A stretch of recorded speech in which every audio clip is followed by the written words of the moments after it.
Tenemos al ciudadano consejero Ciro Murayama aquí con nosotros para conversar algo que él ha tratado de conversar públicamente con el expresidente Felipe Calderón a partir del rechazo de Libertad y Responsabilidad Democrática AC, México Libre, para que tuviera su registro como partido político.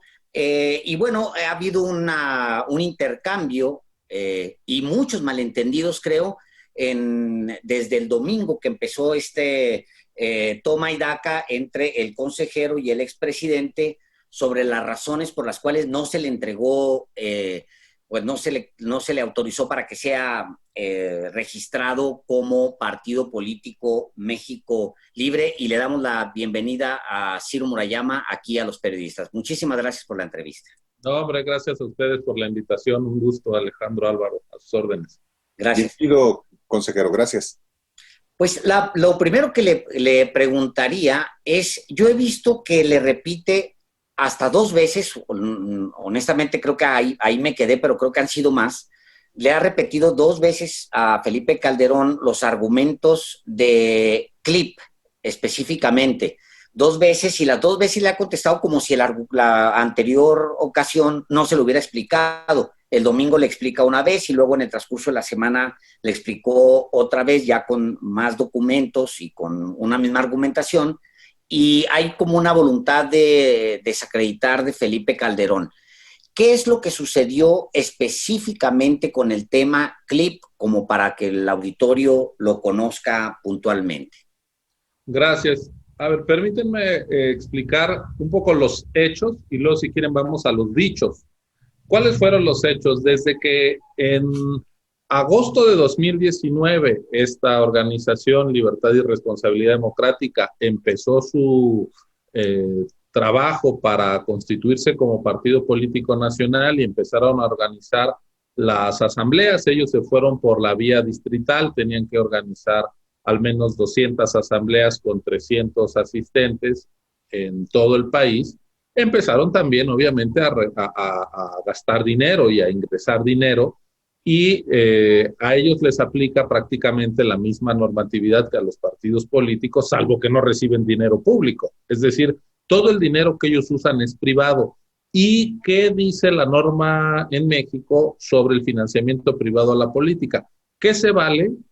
Sí, es legítimo, pero que tiene que ser transparente, que no puede ser anónimo, que no puede venir de iglesias, que no puede venir de empresas, de ninguna persona moral, de organizaciones, de sindicatos, que no puede venir del extranjero, sino solo de ciudadanos bien identificados. Entonces, los partidos en formación tienen la obligación de decirte, cada peso me lo dio fulano de tal, y acreditarlo. Y nosotros ya veremos si esa persona tiene capacidad económica o no para hacer esos donativos, porque en el pasado también hemos encontrado que de repente hay gente que no tiene dinero, pero que empieza a donar a ciertas cosas políticas. Por ejemplo, eso lo detectamos cuando el Bronco andaba juntando también sus firmas para ser candidato independiente a la presidencia allá en 2017, 18, y se le sancionó por eso.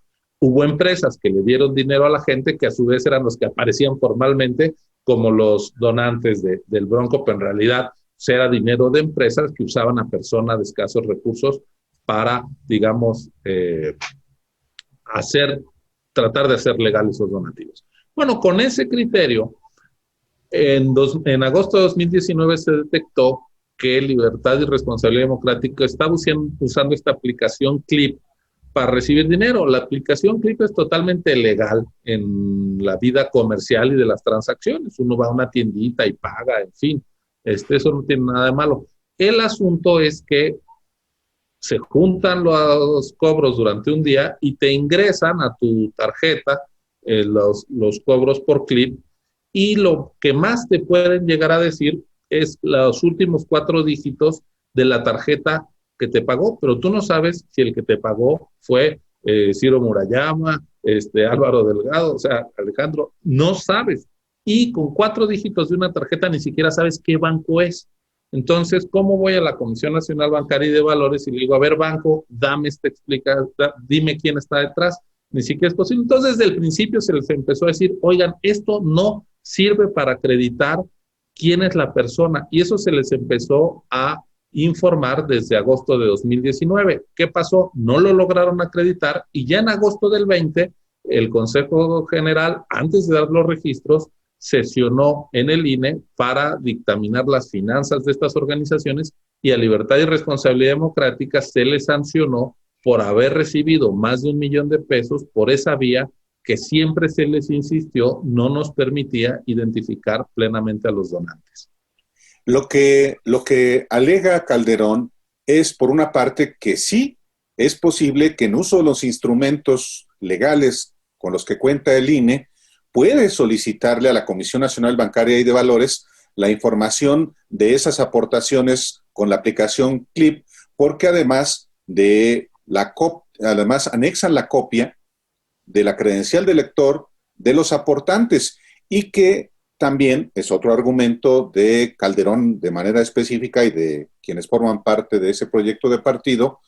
Se cambiaron las reglas de un momento a otro. Es verdad que no alude Calderón a la multa por 2.7 millones de pesos que el Consejo General del INE le impuso justamente por esas aportaciones irregulares, pero en eso se ha atrincherado Calderón precisamente para decir que el INE cayó en contra, porque además, como dice su esposa Margarita Zavala, López Obrador presionó a los consejeros, pues incluyéndolo usted, consejero Murayama. Bueno, la verdad es que esa observación de que nosotros podemos al final dar con el aportante, ya decía yo por qué a partir de CLIP no encuentras un nombre de un ciudadano y la tarjeta puede pertenecer a una empresa, a un corporativo, en fin. Pero quien tiene que aportar desde el principio la prueba son ellos, porque la exigencia es, tú recibes dinero de ciudadanos perfectamente identificados y lo que nos dan son estados de cuenta que no permiten cruzar la aportación con la persona en concreta, y si aparte me dan copias de credencial del lector, pues eso no hace, ese cruce no es posible. Ellos tenían la carga de la prueba porque ellos tienen que mostrar la licitud de sus recursos. Si yo estuviera investigando una falta de otra naturaleza y voy a acusar, pues sí, yo como acusador tengo la carga de la prueba, pero en este caso ellos tenían que demostrar que todo el dinero era lícito, y lo hicieron muchos otros partidos, lo han hecho en el pasado, u organizaciones, con que ese dinero que recibieron lo hubieran hecho a través de transferencias bancarias de una cuenta a otra, asunto arreglado y no habrían tenido ningún problema. Pero desde agosto, cuando lo hicieron en agosto, se les avisó en la primera revisión de 2019, lo siguieron haciendo en septiembre, lo siguieron haciendo en octubre, y nos dice, es que ustedes todavía en junio de este año nos lo estaban validando. No, en junio de este año le seguíamos diciendo, no vale. Por eso yo le decía al expresidente, lo que usted está subiendo a Twitter más bien es una evidencia de que el INE tiene razón, porque justamente ese intercambio es porque la observación la seguíamos haciendo porque no nos dejaba satisfechos. Y la otra cosa con la que yo creo que no ha habido una conversación del todo válida, porque yo estoy de acuerdo, se los digo así, en que ellos se inconformen con la decisión del INE, faltaba más, claro, que lo cuestionen públicamente, están en todo su derecho, y lo que no me parece aceptable en una conversación democrática, franca, es que a uno le cambien los dichos. Yo no dije que desde agosto de 2019 el INE haya tomado el acuerdo de que esto era ilegal. El acuerdo con la sanción fue en agosto de 2020, pero desde agosto de 2019 se les reportó que eso no estaba satisfaciendo los requisitos de fiscalización. Y luego cuando me dijo el expresidente, bueno, entonces ya quedamos que nunca hubo un acuerdo del INE. No. El acuerdo lo tomamos el 21 de agosto y se lo mando, porque ahí está. Entonces, y tan lo conocían que lo impugnaron. El día que llegamos, hace 8 días, a discutir el registro de los partidos, esa multa ya estaba impugnada por ellos ante el Tribunal Electoral, están en su derecho. Lo que no puede ser es que digan que se desconoce que ese ya era un criterio adoptado desde antes de que llegáramos a esa sesión de consejo. Entonces, pues no estamos cambiando ningún criterio de último momento. Por eso dice usted en esta respuesta a Calderón, de nuevo falsea. Si usted así debate, yo no. Punto final. Pues sí, la verdad es que a mí me parece que cada quien puede tener sus propios argumentos. Lo que no podemos es inventar cada quien sus hechos. Y si no hay una base de racionalidad sobre los mismos eventos de discusión, pues es imposible la conversación pública. Yo estoy dispuesto a discutir, pero sobre hechos verificables. Y lo verificable es que el INE sí se había pronunciado con antelación sobre esa forma de fiscalización. Ahora, ¿qué es lo que hicimos el viernes pasado? Dijimos, esas faltas que ya votamos, los consejeros y las consejeras, impactan o no al registro.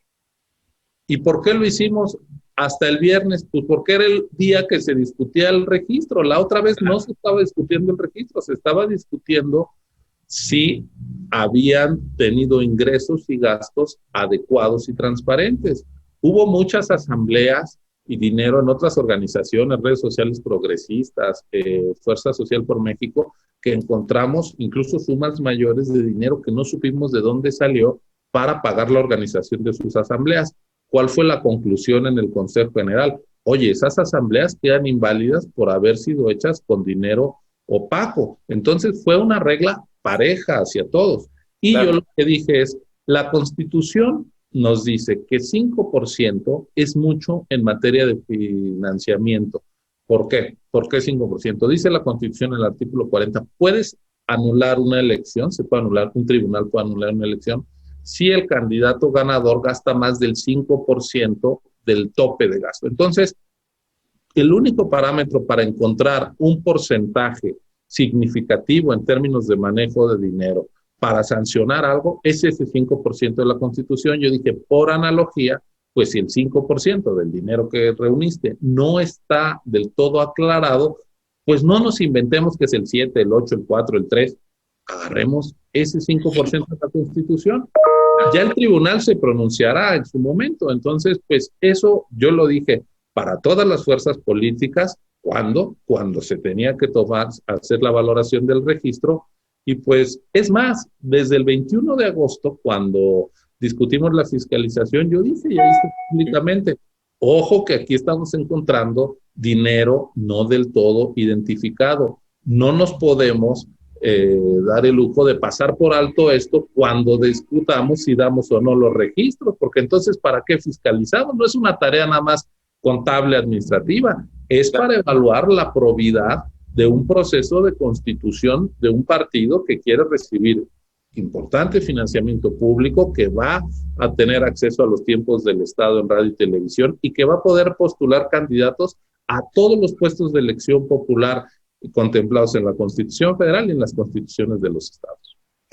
Bien, al final, libertad y responsabilidad democrática termina con un 8.18 por encima del 5% que habían puesto como ustedes como referencia tomando este artículo constitucional. Pero hay más señalamientos de Calderón y me gustaría ir a un corte y dejarle esta pregunta, consejero. Él acusa a los consejeros, sobre todo a los que quizá, no sé, él esperaba que no votaran en contra de él, de haber recibido presiones de la presidencia de la República, y me gustaría mucho que usted me dijera que me explicara qué es lo que usted piensa de esa acusación. Vamos a ir a un corte, estamos en los periodistas. Pero lo respondo con más tiempo. Claro que sí. Perfecto. Vamos a un corte, volvemos. Ya estamos de regreso aquí en Los Periodistas y estamos con el consejero Ciro Murayama. Y antes de irnos, le pregunté si habían recibido presión de Presidencia de la República, específicamente el presidente Andrés Manuel López Obrador, para no autorizar que esta organización Libertad y Responsabilidad Democrática se convirtiera en el partido político que quería Felipe Calderón, México Libre. ¿Es así? ¿Tuvieron presiones, consejero? No, yo no tuve ninguna presión. A mí el gobierno no me buscó en ningún momento, no me ha buscado para otros casos, tampoco en este. Yo lo digo enfáticamente, el gobierno a mí no me presionó, ni ningún otro actor político. Sido infructuoso porque pues yo tengo que votar de acuerdo a mis convicciones y creo que he estado explicando cuál fue la causa por la que yo voté en contra y ahí está, puede ser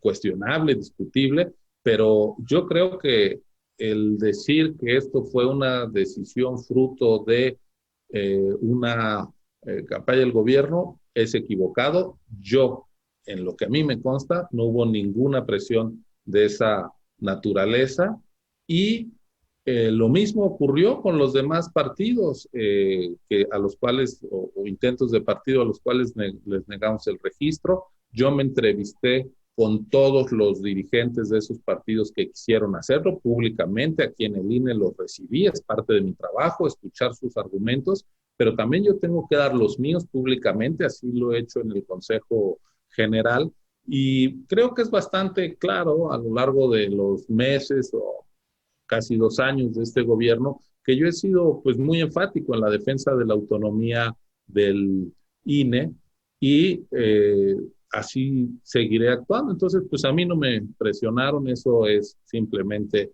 meterle bolas de humo a una decisión que creo que es diáfana. Ahora, hace exactamente una semana, el viernes 4, se tomó la decisión en el Consejo General del INE y la decisión pues sería una derrota para el INE y específicamente para los consejeros que votaron en contra del proyecto de partido de Calderón si el Tribunal Electoral del Poder Judicial de la Federación revierte esa decisión que obviamente va a ser llevada a ese órgano por Calderón y los suyos. Sí, todo el mundo va a ir al tribunal, vamos, los que están inconformes, vamos a ver qué valora. Incluso, pues, el único partido que obtuvo su registro lo hizo con mi voto en contra y de otros 4 colegas. 5 de los 11 consejeros votamos en contra de Encuentro Solidario porque la participación de ministros de culto de distintas iglesias y organizaciones religiosas evangélicas, pues nos pareció y nos sigue pareciendo que transgrede el principio del Estado laico. No sé si alguna otra persona vaya a quejarse por esa resolución, pero bueno, pues el tribunal cuando falla es inatacable, entonces pues estaremos atentos. Ahora, nosotros no tenemos ni victorias ni derrotas, aquí no es que sea un triunfo del INE no darle el registro a un partido, simplemente el INE valoró que no había los elementos de plena convicción acerca del origen del financiamiento de esta organización y por eso tomó esa decisión. Si el tribunal decide lo contrario, pues tendremos que acatar. Ya hace rato yo hablaba del caso del Bronco, donde nosotros en 2018 dijimos, no reunió las firmas, aquí está, se quedó a tantas y el tribunal dijo, bueno, pues no estaba tan lejos, para arriba y dijimos, bueno, pues acatamos, pero no nos callamos, expresamos nuestro descontento, pero pues en el marco jurídico el tribunal es la última instancia. No es que sea una instancia superior a nosotros y nos estemos jerárquicamente por debajo. Somos 2 órganos constitucionales, pero ante diferendos, ellos tienen la última palabra y pues a nosotros nos toca acatar. Hay también un cuestionamiento en el caso de esta organización que quería convertirse en México Libre, que tiene que ver con ministros de culto. ¿Nos podría explicar? También está en los señalamientos que se le hizo a la organización. ¿Nos la podría explicar, consejero? Sí, es que hubo distintas vistas, porque ahora que la afiliación de los militantes de estos partidos se hizo a través de una app para evitar esto de que consigan copias de credenciales de elector, y ahora es mucho más preciso porque le tienes que tomar la foto al anverso, reverso de la credencial, la gente tiene que firmar en un teléfono y le tienes que tomar una foto viva, o sea, ver que el ciudadano efectivamente está ahí consintiendo esto. Entonces, esta app también te da geolocalización y de repente se encontraron muchas afiliaciones cerca de oficinas de gobierno y de templos, de iglesias, pero pues eso también era coincidente con los parques y las plazas públicas de los pueblos y municipios del país, es decir, pues ahí en la plaza suele estar el Palacio Municipal, alguna otra oficina y la iglesia. Entonces, se presentaron quejas así, pero la verdad es que no se le negó porque haya habido participación de ministros de culto. En el caso de México Libre, se hizo esa indagatoria y se vio pues que prácticamente todos los partidos hicieron afiliaciones cerca de iglesias, pues sí, van los domingos a buscar a la gente donde se congrega y donde se reúne, ¿no? Pero eso no tiene nada, digamos, de irregular, aunque de todas formas pues, lo investigamos y lo verificamos. De hecho, queda constancia en el dictamen de la Comisión de Prerrogativas y Partidos Políticos ese tipo de anomalías, en una presidencia municipal y en un auditorio municipal en Veracruz, se presume inclusive uso de recursos públicos. Eso consta en el expediente. Sí, que estaban ahí cerca, pero y fuimos a entrevistar a los curas y a los de las iglesias, a los de las presidencias municipales, y pues lo que te dicen es, sí, aquí alrededor ocurrió, pero no se le negó en concreto a este partido por el hecho de que hubiera habido recursos públicos o participación de entes religiosos. Hay un caso específico de una asamblea en el Distrito 6 de León, Guanajuato, en el que se acredita que prácticamente el 50% de los asistentes recibió una despensa. Despensas miserables, por cierto. ¿Qué pasó con esa asamblea en el Distrito 6? Se tiró. O sea, no siguió adelante porque ese fue otro criterio que también seguimos. Ahí donde encontramos que había dádivas, vas para atrás, ¿no? O sea, no se puede lucrar con la pobreza de la gente. Justamente la ventaja de este nuevo proceso, bueno, de este proceso de creación de partidos, es que a diferencia de lo que ocurría hace años con el IFE, antes se permitía que fueran los notarios locales los que dieran fe de las asambleas. Y como los gobernadores son los que conceden las notarías, luego no tienes a los notarios, digamos, más apegados a la norma que digamos. Entonces, pues te llegaban con el acta notarial de que ahí había ocurrido. Ahora ya eso no se permite, justamente por aquellas experiencias, el legislador lo entendió y ya solo son los vocales, la estructura profesional del INE, y entonces nuestra gente va y verifica que sí llegue las personas de carne y hueso que traigan su credencial y además pues sabemos cuál es el padrón de cada distrito, de cada entidad y así es como van asistiendo. Pero si se nota que hay entrega de dinero, de despensas, en fin, pues eso se levanta en el acta y eso activa investigaciones de nuestra parte y entonces fuimos a visitar a los asistentes a la asamblea a sus domicilios, a decir, oye, a ti te dieron algo por haber asistido y eso lo encontramos en 31 asambleas,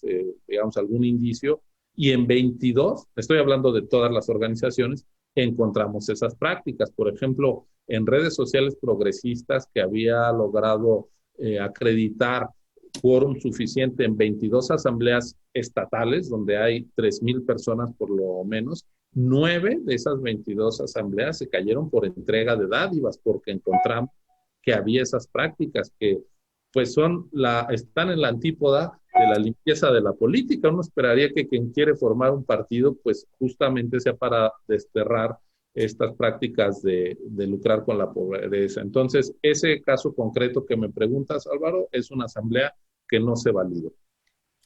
Consejero, le agradecemos muchísimo que haya estado esta tarde aquí en Los Periodistas. Gracias y pues nos vemos pronto. A la orden, gracias a ustedes, ha sido un gusto. Igualmente, consejero, hasta luego, muchas gracias. Chao.